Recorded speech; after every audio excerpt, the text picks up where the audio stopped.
په دغه خو موږ عقیدې یو څه خامې شوې زړونه تور شوه زړه باندې تور مورونه ولګېدو بس د الله پاک په دربار کې خو هر څه کوټه دي بالکل د خزانې خو ډکې دي بېشک هېڅ شک نشته کې که شک کې بولې خو ته ووایې وا شک ستا یا نشته کې هېڅ شک نشته بنده چې داد وکړي یاد مې کړي الله پاک چې داد وکړي خاد مې کړي داد مطلب دا معنوي دی بنده بیا یاد کړي پیدا ښه مې درسره وکړو الله پاک چې وکړي ګرده کلمه به اوباده کړي بالکل دا دې ښه خبره وه په چې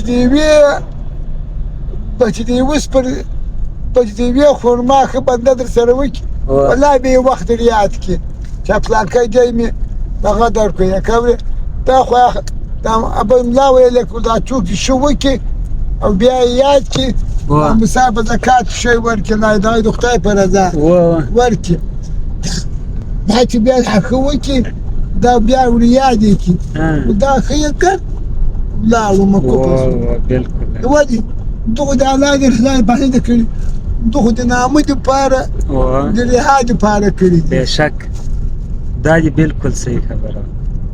الله چې دی الله د زړو مالک دی الله د زړو مالک دی الله نه موږ د لمنځو وغې نه دی موږ د یوه شي وغې محتاج نه دی د زړو د عقیدې وسیلې الله چې دی د زړو مالک دی که په ښکاره یې چا سره ښه وکړي که په پټه وکړي الله و زړه ته ګوري زړو مالک که ته په پټ هم دی چا سره ښه وکړي او په هغه کې که ستا مقصد و چې یاره سبا به نو دی ماته دا فایده راورسي یا دا دغه هغه هم خدای ته معلوم دی که ته په دا پټ هم ښه کوې دا ستا مقصد هم خدای ته معلوم دی نو دی خلک یې هغه په ښکاره باندې ښه کوي خو په هغه کې د هغو په زړه باندې یو خدای خبر دی چې هغه د کوم مقصد لپاره دی دا ښه کوي د نامه لپاره کوي د دې لپاره کوي چې نور انسانان و دغه کار ته رامخته سي یا در شي مثال مقصد دی نور ټول هغه دی بس الله پاک د زړو مالک دی الله د زړو مالک دی زړو مالک دی